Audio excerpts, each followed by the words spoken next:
dúvidas que foram criadas a respeito da pessoa de Jesus. Por isso é que em João nós encontramos os 7 eu sou de Jesus.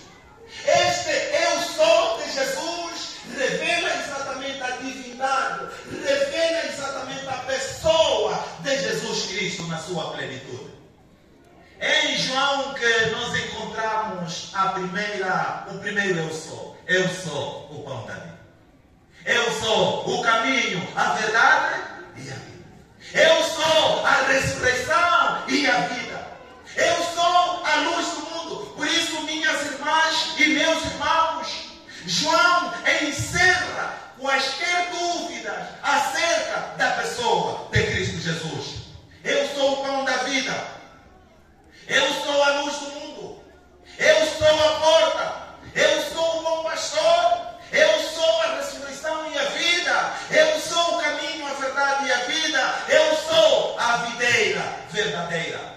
Por isso, o irmão quer conhecer a natureza de Jesus Cristo. Leia João. Leia João. Leia João. Medite em João. Estude João. Conheça João. E o irmão vai se deparar exatamente com as verdades que encerram as dúvidas sobre a pessoa de Jesus.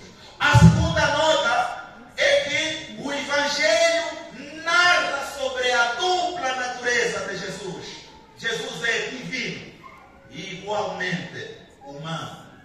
Ele é 100% divino e 100% humano. A terceira nota é que João apresenta Jesus como Filho de Deus.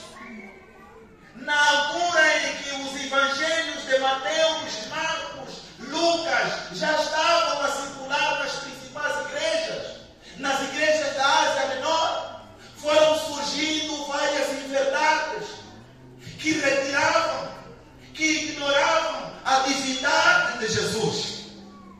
Uma dessas doutrinas, uma dessas falsas doutrinas era o gnosticismo, que defendia a corrupção da matéria.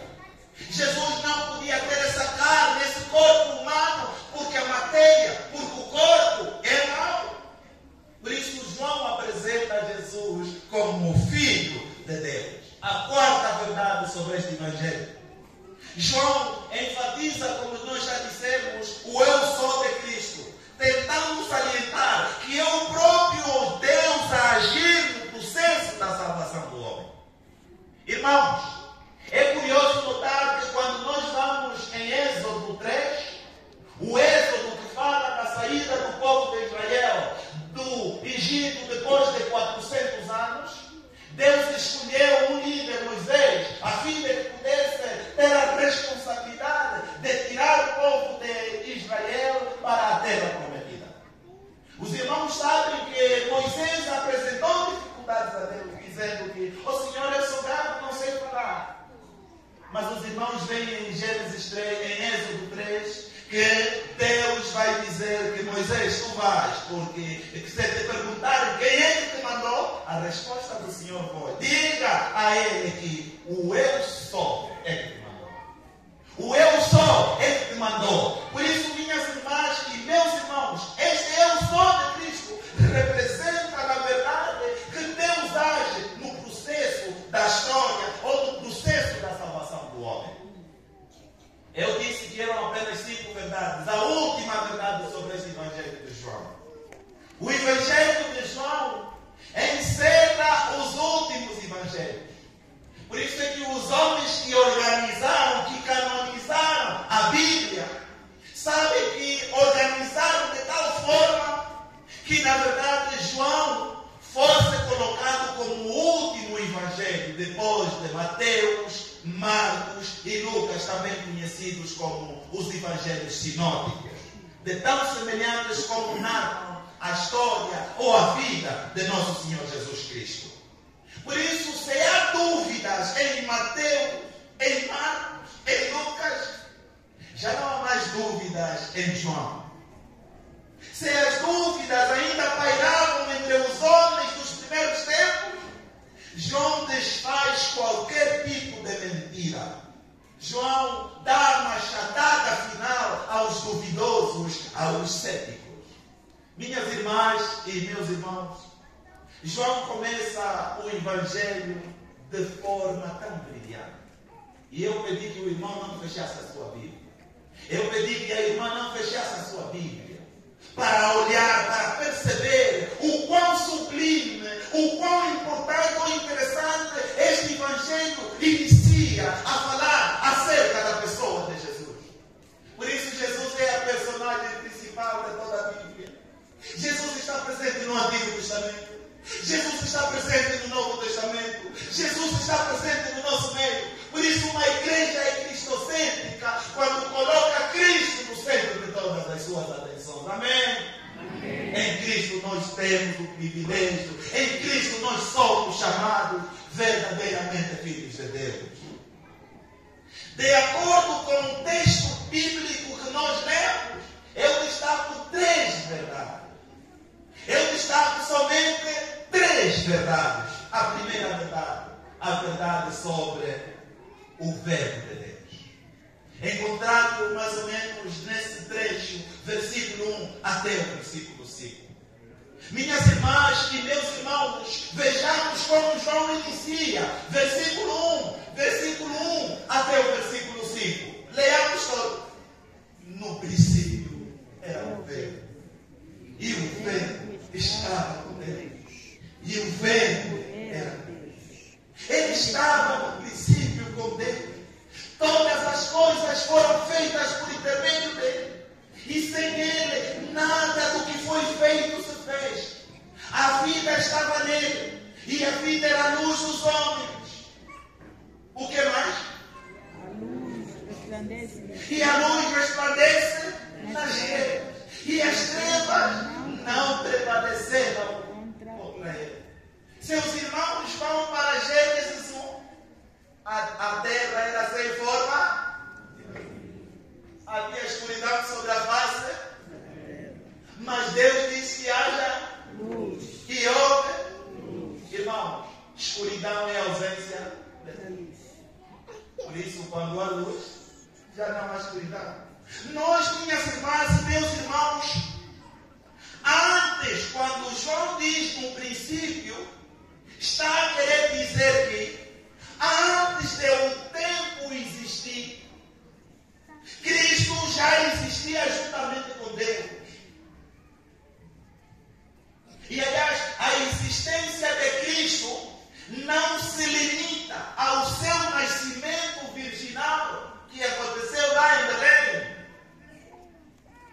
Jesus era. Aliás, João não diz que no princípio foi o Verbo. No princípio era o Verbo. Repare que João vai destacar, na verdade, esta pré-existência, esta existência de Cristo juntamente com o Pai. Significa que Cristo está presente em Gênesis. Cristo continua em Êxodo. Cristo continua até mesmo em Apocalipse. Cristo está presente. Por isso ele existe juntamente com o Pai. O Verbo, este Verbo estava igualmente com Deus. Minhas irmãs e meus irmãos, ele é tudo aquilo que Deus é. Cristo é tudo aquilo que Deus é. Ele está presente na criação. E aliás, não há salvação sem Cristo. Não há. E ninguém deve ser enganado. E ninguém deve ser enganado com outras teologias que tentam distorcer a verdade bíblica. Que não há salvação fora de Cristo. Não há obra, não há criação sem a presença pessoal do próprio Criador, do próprio Cristo Jesus. João ainda destaca que este Verbo não só estava no princípio, este Verbo não só estava com Deus, mas João também diz que este Verbo era Deus. Este Verbo não só estava, não só era no princípio. Este Verbo não só estava com Deus, mas João também diz que o Verbo era o próprio Deus. É impressionante a descrição de Cristo nesse versículo 1 do capítulo 1 de João. O primeiro versículo, só o primeiro versículo desfaz todas as dúvidas que foram criadas acerca da pessoa de Cristo. Os saduceus, os fariseus,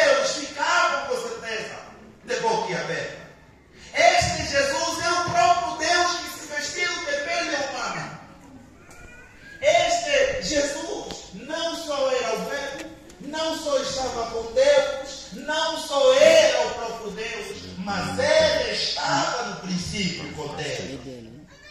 Por isso é que nós não conseguimos e não podemos separar Jesus de Deus.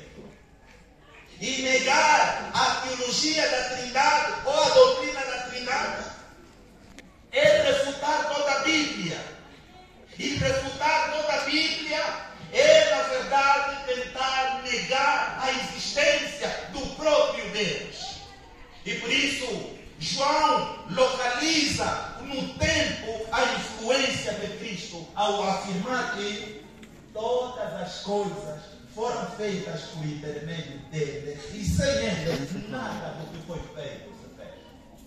Os irmãos podem imaginar que sem Cristo não há salvação, sem Cristo não há criação, sem Cristo não há esperança para as nossas próprias vidas.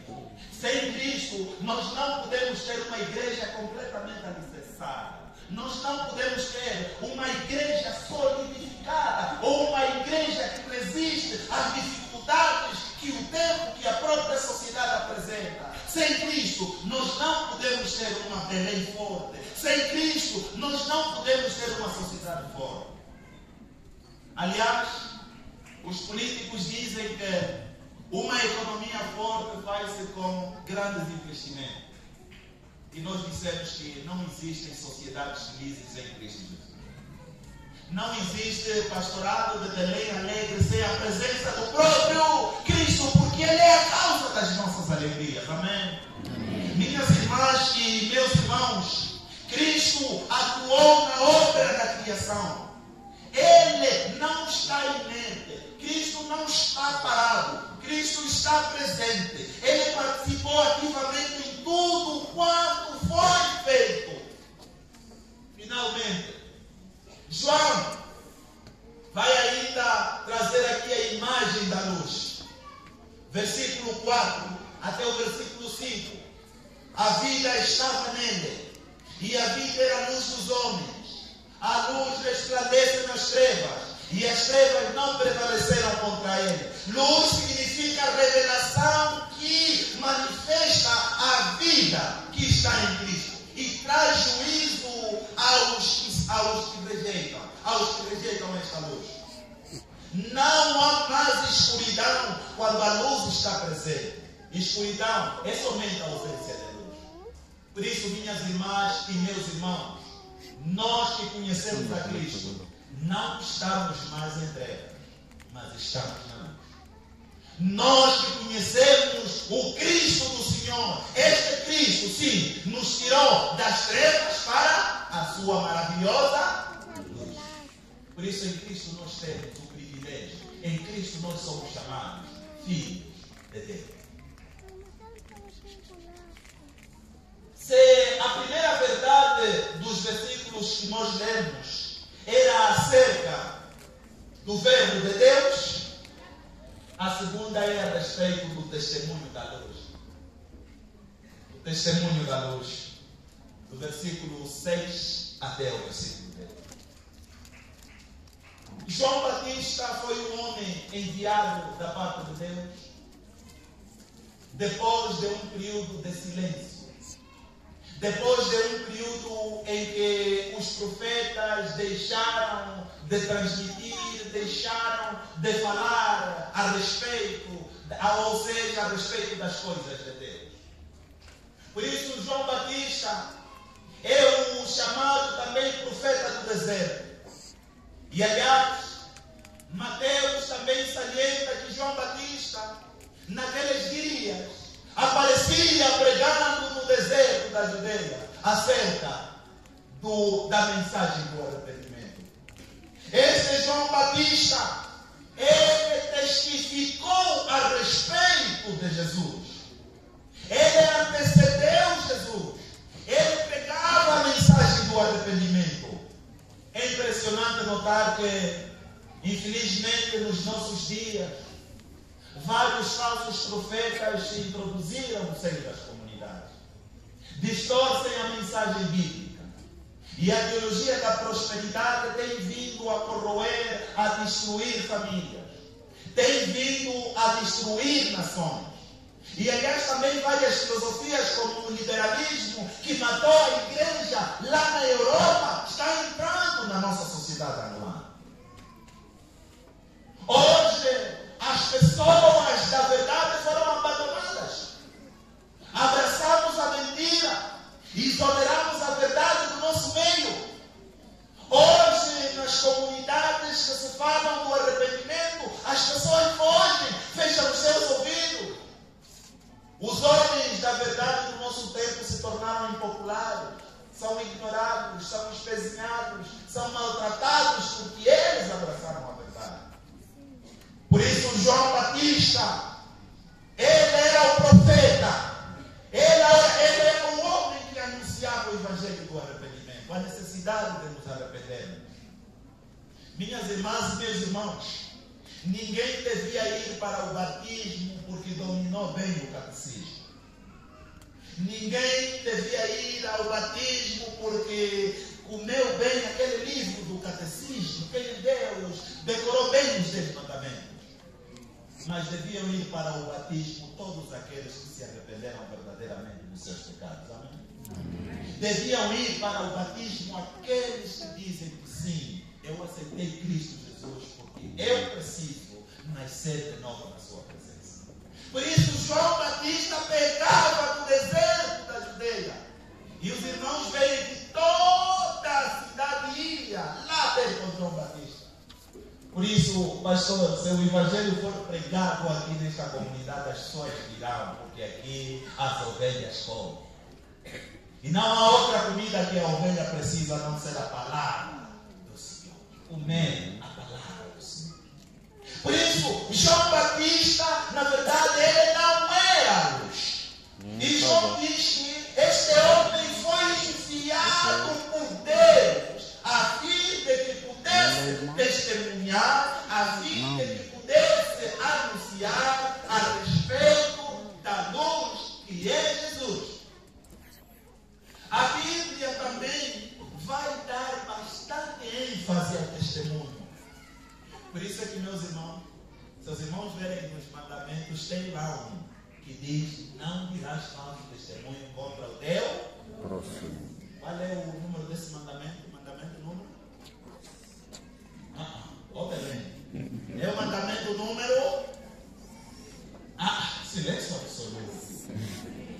Então, não dirás falso testemunho contra o teu próximo. É o mandamento número 1, 2, 3, 4, 5, 6, 7. Só conhece mais o 7º mandamento? 7 não, 8, 9. É o 9º mandamento. E se tiver dúvida, vai lá em Êxodo. Êxodo capítulo 20. Êxodo capítulo 20. Por isso, a Bíblia com todos. Ao testemunho. E no tribunal, e o pastor fez direito, sabe que no tribunal testemunhar falsamente é punível nos termos da lei. Por isso, você que é chamado no tribunal, se testemunhar falsamente, cuidado.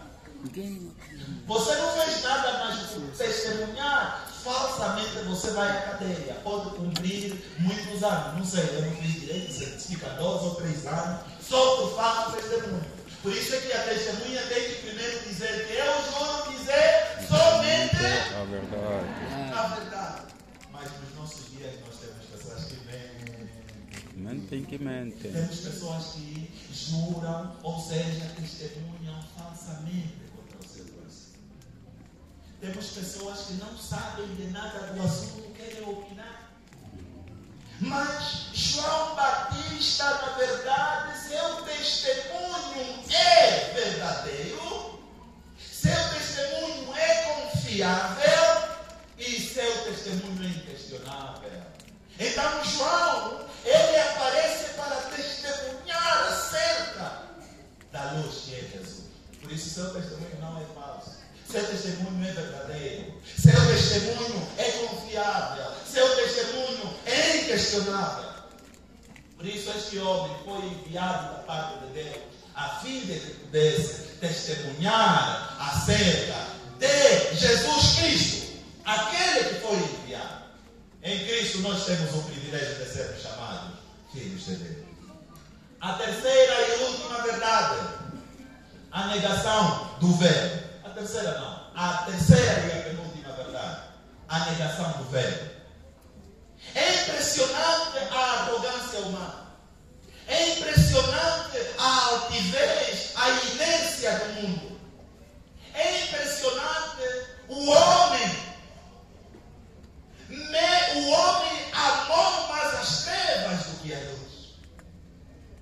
Minhas irmãs e meus irmãos, eu faço-vos uma pergunta. O fogo queima, sim ou não? Sim.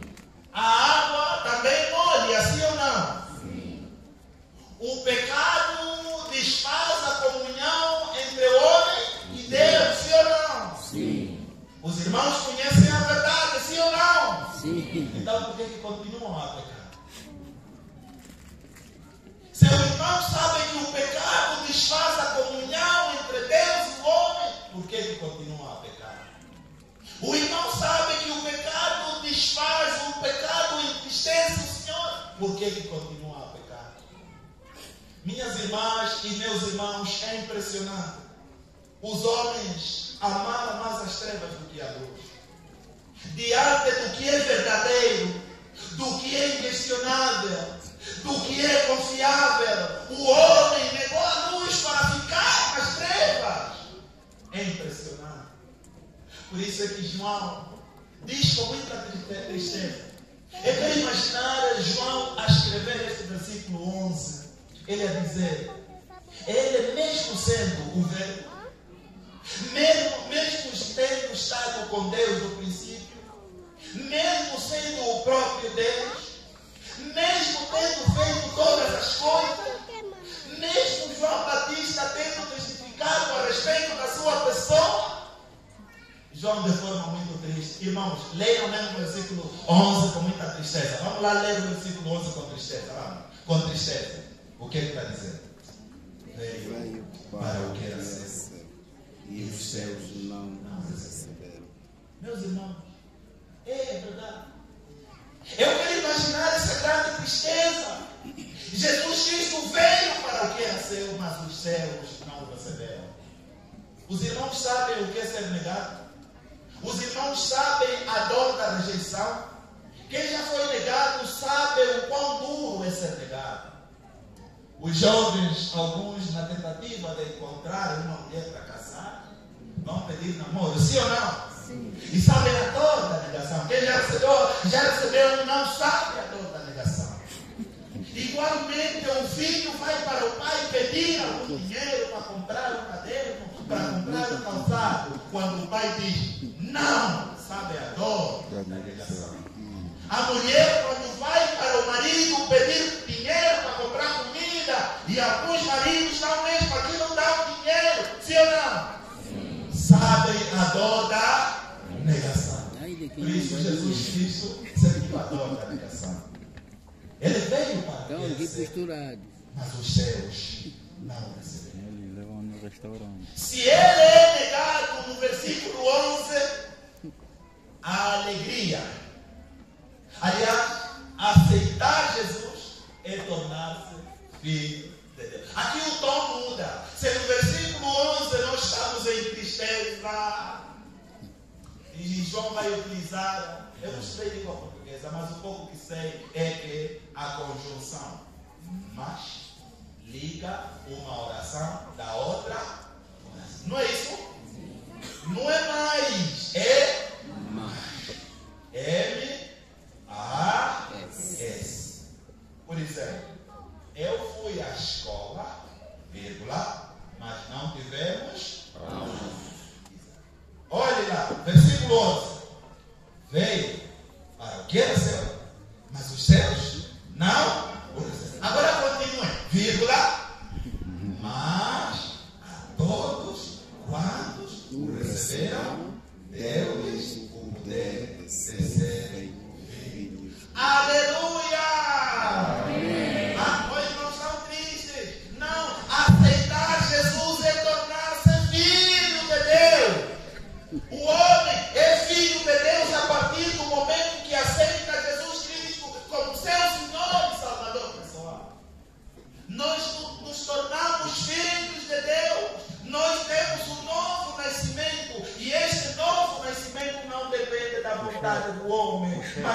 vontade de Deus. Minhas irmãs e meus irmãos, este verbo se fez carne. Este verbo, Jesus, ele possuiu, tinha todos os atributos divinos e humanos, com exceção do pecado. Ele vestiu-se de pele humana para poder morrer, para poder viver, para poder nos dar vida, para poder nos trazer esperança no seu santo nome. Por isso, irmãs e irmãos, em Cristo nós temos o privilégio, em Cristo nós temos o prazer de sermos chamados filhos de Deus. E isso não depende das nossas obras, não depende das nossas ações, não depende da nossa obediência, mas nós fomos chamados por Deus.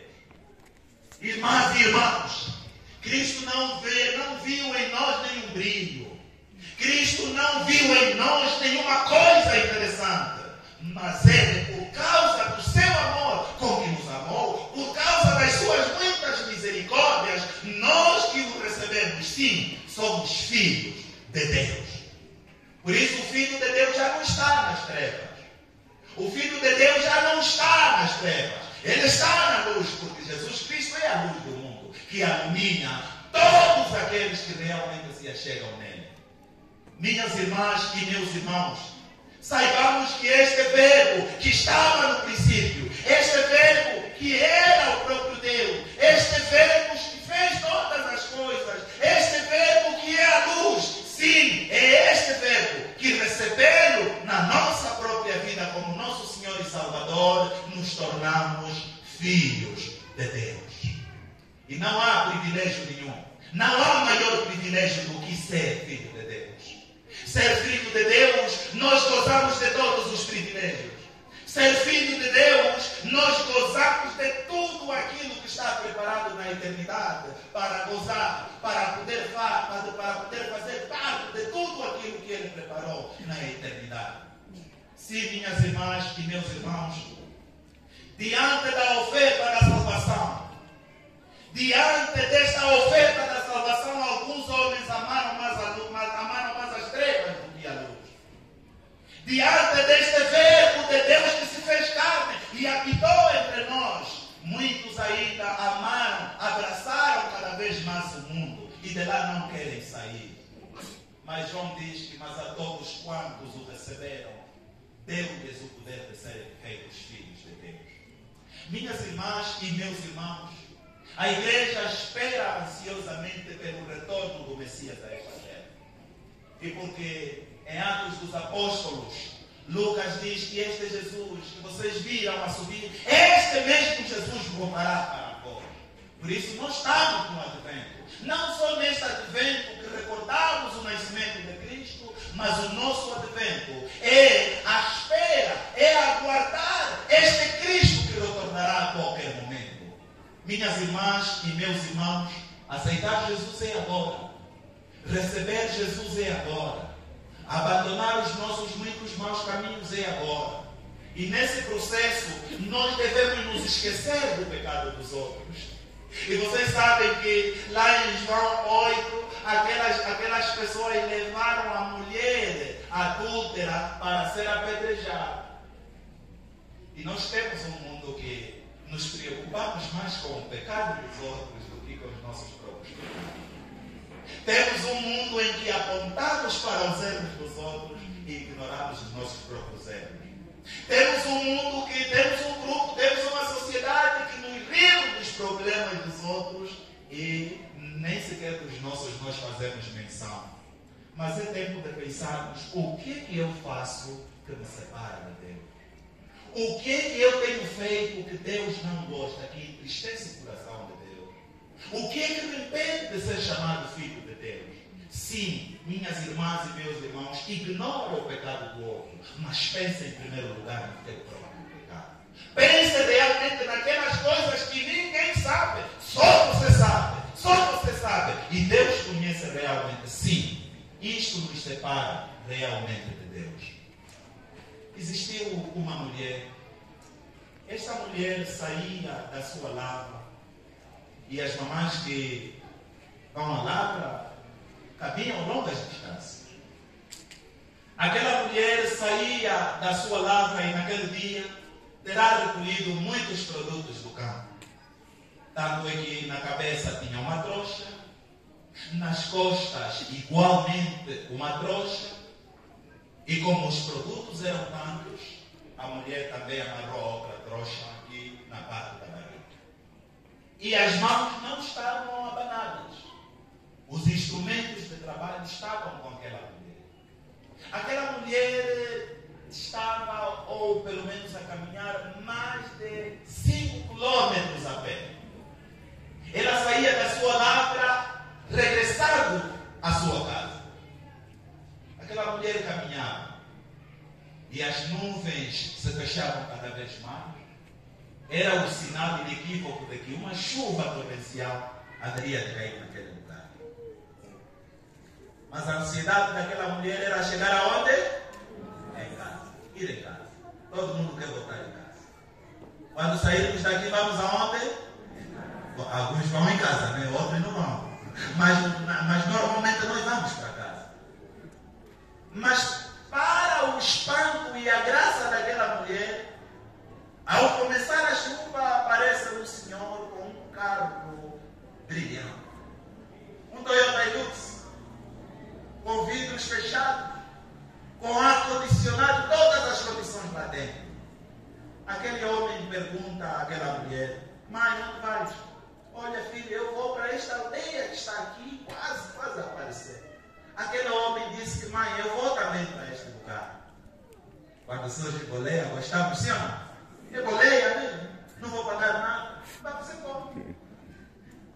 O primeiro espanto é que aquele homem pede que a mãe, tire as coisas que estão com ela na cabeça, coloque na carroceria e vamos entrar dentro. Entrar dentro não existe, mas vamos ficar lá dentro. Mas a mãe disse que, filho, eu estou muito suja, eu não quero entrar ali, eu vou sujar o teu carro, eu quero não ficar na carroceria. O senhor insistiu 1, 2, 3 vezes. Bom, a mãe só queria ficar na carroceria. Pronto, vamos embora. Foi andar. De repente, o senhor, olhando atrás, espantou-se com algo inédito. A mãe continuava de pé na carroceria e com as trouxas na cabeça, nas costas e aqui na barriga e com os instrumentos de trabalho na mão. Nos saltos a senhora continuava. O senhor parou. Mãe, por favor, essas coisas pode colocar aqui, ninguém vai roubar até porque está sozinha. A mãe disse que não, filho, estou mesmo bem assim, não há problema, vou chegar mesmo bem. Insistiu a primeira, a segunda, a terceira, nada.